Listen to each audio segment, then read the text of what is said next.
சென்னையில் வேளாண்மையில் புதிய புரட்சியை உண்டாக்கும் இனிப்பு துளசி ஸ்டீவியா உச்சி மாநாடு 2025. சென்னை சேப்பாக்கத்தில் உள்ள பத்திரிகையாளர் மன்றத்தில் international stevia agricultural research trust சார்பில் ஸ்டீவியா அமைப்பின் தலைமை நிர்வாகி முத்துகிருஷ்ணன் மற்றும் ஸ்டீவியா அமைப்பின் இணை நிறுவனர் பாலச்சந்தர் ஆகியோர் செய்தியாளரை சந்தித்தனர். அப்போது அவர்கள் செய்தியாளரிடம் கூறியதாவது: வருகின்ற ஜனவரி மாதம் 24 மற்றும் 25 ஆகிய தேதிகளில் சென்னை அண்ணா பல்கலைக்கழகத்தில் உள்ள விவேகானந்தா ஆடிட்டோரியத்தில் வேளாண்மையில் புதிய புரட்சி ஏற்படுத்தக்கூடிய ஸ்டீவியா உச்சி மாநாடு 2025 என்ற தலைப்பில் மாநாடு மற்றும் கண்காட்சி நடைபெற இருக்கிறது என்றும், நடைபெறும் இந்த மாநாட்டில் ஸ்டீவியா எனும் புதிய கலோரி ஃப்ரீ சர்க்கரை அறிமுகப்படுத்தப்பட உள்ளது என்றும், மேலும் ஸ்டீவியா எனும் புதிய கலோரி ஃப்ரீ சர்க்கரை பற்றி விளக்கி கூறினர். அனைவருக்கும் வணக்கம். என் பேர் முத்துகிருஷ்ணன் ஜே. வருகின்ற ஜனவரி மாதம் 2025 24, 25 தேதிகளில் சென்னை அண்ணா யூனிவர்சிட்டி விவேகானந்தா ஆடிட்டோரியமில் ஒரு மிகப்பெரிய சர்வதேச ஸ்டீவியா உச்சி மாநாடு நடத்த இருக்கிறோம் நாங்கள். ஸோ ஸ்டீவியா பற்றி நம்ம சொல்லணும் அப்படின்னு சொன்னால், அடிப்படையாக பார்த்திங்க அப்படின்னா தமிழகத்தில் உள்ள மக்களுக்கு இனிப்பான்கள், அதாவது உணவை இனிப்பு ஆக்கிற இனிப்பான்கள்னு அப்படின்னு சொல்லி கேட்டோம் அப்படின்னு சொன்னால், பொதுவாக வெள்ளை சீனி தெரியும், நாட்டு சக்கரை, பனங்கருப்பட்டி, தேன், இந்த 4 இனிப்பான்கள் தான் நம்ம தமிழக மக்களுக்கு தெரியும். ஸ்டீவியான்றது இதன் வரிசையில், இந்த 4 இனிப்பான்கள் வரிசையில் வருகின்ற மற்றும் ஒரு இனிப்பான் தான். இந்த 4 இனிப்பான்களுக்கும் இந்த ஸ்டீவியாவுக்கும் உள்ள வித்தியாசம் என்னன்னு கேட்டிங்க அப்படின்னு சொன்னால், இந்த 4 இனிப்பான்களும் கலோரிக் வேல்யூ உள்ள, அதாவது ஒருவருடைய உடலில் சர்க்கரை அளவை அதிகரிக்கக்கூடிய கார்போஹைட்ரேட் அதிகம் உள்ள ஒரு இனிப்பான்கள். இந்த ஸ்டீவியான்றது இயற்கையாகவே ஒரு மனிதனுடைய உடம்புல கலோரிக் வேல்யூவை அதிகரிக்காத இனிப்பான். இதுதான் இதோடைய முக்கிய அம்சம்னு சொல்லலாம், ஃபியூச்சர்ஸ்னு சொல்லலாம். ஸோ இந்த ஸ்டீவியா பார்த்திங்க அப்படின்னா தமிழகத்தில் மக்களுக்கு விழிப்புணர்வே இல்லாத காரணத்தினால இதோடைய விவசாயம், இதோடைய உற்பத்தி இது மிகவும் குறைந்த அளவில் இருக்குது. தமிழகத்தை தவிர்த்து இந்தியாவில் உள்ள மற்ற எல்லா மாநிலங்களிலும் பார்த்திங்கன்னா ஸ்டீவியாவுடைய விவசாயம், ஸ்டீவியாவுடைய உற்பத்தி, ஸ்டீவியாவோட மார்க்கெட்டிங் இது எல்லாமே பிரம்மாண்டமான முறையில் வளர்ந்து அந்தந்த மாவட்டங்களில், அந்தந்த மாநிலங்களில் உள்ள சர்க்கரை நோயாளிகளுடைய அந்த காம்ப்ளிகேஷன்ஸை கண்ட்ரோல் பண்ணுறதுக்கு மிகப்பெரிய முயற்சி எடுத்துகிட்டு இருக்காங்க. ஸோ தமிழகத்திலேயே நம்ம சர்க்கரை நோயாளிகளுடைய அந்த சர்க்கரை நோயோடைய வீரியத்தை கண்ட்ரோல் பண்ணுறதுக்கு தான் நாங்கள் எடுத்துக்கிற முயற்சி தான் இந்த ஸ்டீவியா உச்சி மாநாட்டுக்கான ஒரு முக்கிய அம்சமாகும்.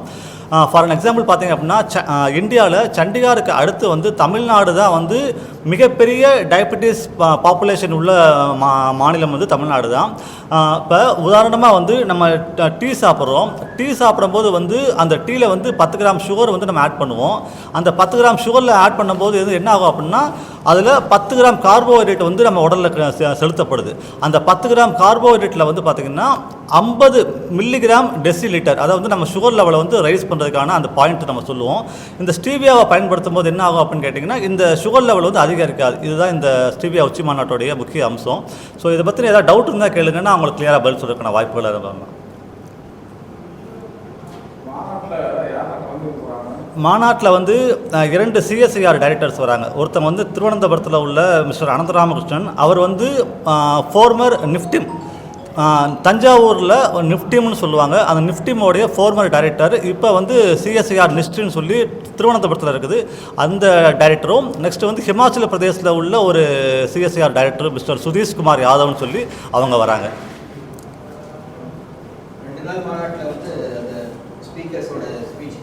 ஆமாம், அந்த ஸ்டீவியாவுடைய பலன்கள் என்ன, அதோடைய ஃபியூச்சர்ஸ் என்ன, இதனால் மக்களுக்கு ஏற்பட போகிற மிகப்பெரிய தாக்கம், ஆரோக்கியமான தாக்கம் என்ன, இதன் மூலமாக விவசாயத்திற்கு தேவைப்படுற வளர்ச்சிகள் என்ன அப்படின்லாம் பேச போகிறாங்க. இந்த இடத்துல நான் அந்த விவசாயத்தை பற்றி ஒரு முக்கிய கருத்தை சொல்கிறேன். நான் இந்த டாக்குமெண்ட் படி பார்த்திங்கன்னா, இந்த டாக்குமெண்ட் தமிழ்நாட்டில் மொத்த வெள்ளை சீனி உற்பத்தியாளரோட லிஸ்ட்டு, இதில் 35 லிஸ்ட் இருக்குது. இவங்க தமிழ்நாட்டில் மட்டுமே பார்த்திங்கன்னா 3 லட்சம் டன்னு வெள்ளை சீனி உற்பத்தி பண்ணுறாங்க இந்த ஆய்வுகளின் படி. உதாரணமாக சொல்லணும் அப்படின்னா, தமிழ்நாட்டில் ஒரு 7 கோடி பேர் இருக்காங்கன்னு வச்சுக்கோங்க. 7 கோடி பேரில் 2 கோடி பேர் வெள்ளை சீனி பயன்படுத்த முடியாத ஒரு மனித கூட்டமாக இருக்காங்கன்னு வச்சுக்கோங்க. அது போக அது எப்படி சொல்லணும் அப்படின்னு சொன்னால், ஒரு டீ கடைக்கு போகிறோம்னு வச்சுக்கோங்களேன். டீ கடைக்கு போகும்போது ஒரு 10 பேர் போகிறோம் அப்படின்னு சொன்னால், 2010 அந்த 10 பேர் போகும்போது ஆனால் 10 டீ போடுங்கன்னு சொல்லி வேலையை முடிச்சுருவோம் நம்ம. அது 2020 எப்படி மாறுச்சு அப்படின்னு சொன்னால், அதே 10 பேர் தான் கடைக்கு போகும்போது ஆனால் 4 டீ சீனி கம்மியாக, 4 டீ சீனி இல்லாமல் 2 டீ சீனியோட போடுங்கன்னு சொல்லி இப்படி வேரியேஷன் ஆச்சு.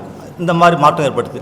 இப்போ அதே 10 பேர் டீ கடைக்கு போனோம்னா மாஸ்டர் வந்து கேட்குறாப்புல, ஆனால் அந்த 4 சுகர்லெஸ்ஸு 4 வித்தவுட் சுகரு 2 சுகரோட தானே. அப்போ வாழ்க்கையோட மாற்றங்கள் எப்படி மாறுதுன்னு பாருங்கள். இப்போ இந்த 10 பேரில் வந்து 4 பேர் சுகர் இல்லாமல் நம்ம அந்த சீனி இல்லாமல் பயன்படுத்துகிறாங்க பார்த்தீங்களா, அந்த எண்ணிக்கையை மட்டும் ஒரு ஆவரேஜாக கனெக்ட் பண்ணோம் அப்படின்னு சொன்னால் 7 கோடி பேர் இருக்காங்க. 7 கோடி பேருக்கு வந்து இந்த 4 பேரை கனெக்ட் பண்ணோம் அப்படின்னா 40%. அப்போ நியர்லி வந்து ஒரு 2.5 கோடி பேர் வந்து வெள்ளை சீனி பயன்படுத்த முடியாமல் இருக்காங்கன்னு வச்சுக்குவோம். ஒரு உதாரணம் சொல்ல வரேன்னு, அந்த 2.5 கோடி பேருக்கு வந்து இந்த ஸ்டீவியாவை கொண்டு போய் சேர்க்கறதுக்கான வேலையை பார்த்தோம் அப்படின்னு சொன்னால் இந்த 3 லட்சம் டன்னு வெள்ளை சீனி உற்பத்தி பண்ணுற இடத்துல 75 டன்னு வந்து ஸ்டீவியா உற்பத்தி பண்ண முடியும். இதை காமிங்க. இந்த வெள்ளை சீனி மாதிரி இருக்கிற இந்த இதை வந்து நம்ம உற்பத்தி பண்ண முடியும். அப்போ 75,000 டன்னு ஸ்டீவியா சுகர் உற்பத்தி பண்ணுவதற்கு வந்து இந்த மாதிரி ஸ்டீவியாவோட இலைகள், அதாவது ஸ்டீவியாவோட தமிழ் பெயர் வந்து சீனி துளசி, இனிப்பு துளசின்னு சொல்லுவோம். இந்த இலைகள் வந்து 1 கிலோ ஸ்டீவியா சுகர் உற்பத்தி பண்ணுறதுக்கு 100 கிலோ இலைகள் தேவைப்படும். அப்போ 75,000 டன்னு ஸ்டீவியா சுகர் உற்பத்தி பண்ணுறதுக்கு எத்தனை 1000 டன்னு சீனி துளசி இலைகள் தேவைப்படும் அப்படின்ற நம்ம கணக்கு பண்ணி பார்க்கணும். அப்படி பார்க்கும்போது வந்து நம்ம தமிழக மக்களில் உள்ள விவசாய மக்களுக்கு வந்து மிகப்பெரிய எழுச்சியையோ ஒரு விவசாய புரட்சியை ஏற்படுத்த முடியும் அப்படின்றது தான் இந்த ஸ்டீவியா உச்சி மாநாட்டுடைய முக்கிய அம்சம், எங்களுடைய முக்கிய செயல்பாடுகளும். பேட்டன்ட் ரைட் பெறுறது ஆக்சுவலி இந்த ஸ்டீவியாவுடைய தாயகம் வந்து அமெரிக்கா. இப்போ நம்ம ஊரில் வந்து நம்மாழ்வார் இருக்காருன்னு வச்சுக்கோங்களேன், அது மாதிரி வெளிநாடுகளில் வந்து ஸ்டீவியாவை பற்றி ஒரு விவசாயம் ஆராய்ச்சி பண்ணி அந்த அமெரிக்காவில் உள்ள விவசாயி தான் வந்து இதை கண்டுபிடிச்சி இந்த மாதிரி இந்த ஸ்டீவியா இலைகள் இருக்குது, இந்த இலைகள் இனிப்பான இலைகள் அப்படின்னு கண்டுபிடிச்சி அவர் தான் உலகத்திற்கு ஃபஸ்ட்டு வந்து அறிமுகப்படுத்தினது. இந்தியாவில் இது 2008 தான் வந்து முழுமையாக அரசாங்கத்தோடைய ஒப்புதலோட மார்க்கெட்டில் வந்து லான்ச் ஆரம்பிச்சிச்சு. ஓகேங்களா? ஸோ இது இப்போ தான் வந்து தமிழகத்தில் வளர்ந்துகிட்டு இருக்குது. ஆமாம், 2012 நம்ம தான் அதை எடுத்து கொண்டு வந்துட்டுருக்கோம் நம்ம தமிழ்நாட்டில். ஆமாம், தமிழகத்தை தவிர்த்து இந்தியாவில் எல்லா மாநிலங்களையும் இதோட விவசாயமும் இருக்கட்டும், உற்பத்தியாக இருக்கட்டும், மார்க்கெட்டிங்காக இருக்கட்டும், எல்லாமே பிரம்மாண்டமான முறையில் வளர்ந்துருச்சு. தமிழக மக்களுக்கு ஸ்டீவியானா என்னன்றதை இப்போ தான் நம்ம சொல்ல போகிறோம், அதிகாரப்பூர்வமாக சொல்ல போகிறோம். அதாவது இதுக்கு முன்னாடி வந்து நான் யூடியூப்பில் பேசியிருக்கேன், நிறைய மீட்டிங் பேசுவோம் செய்வோம்.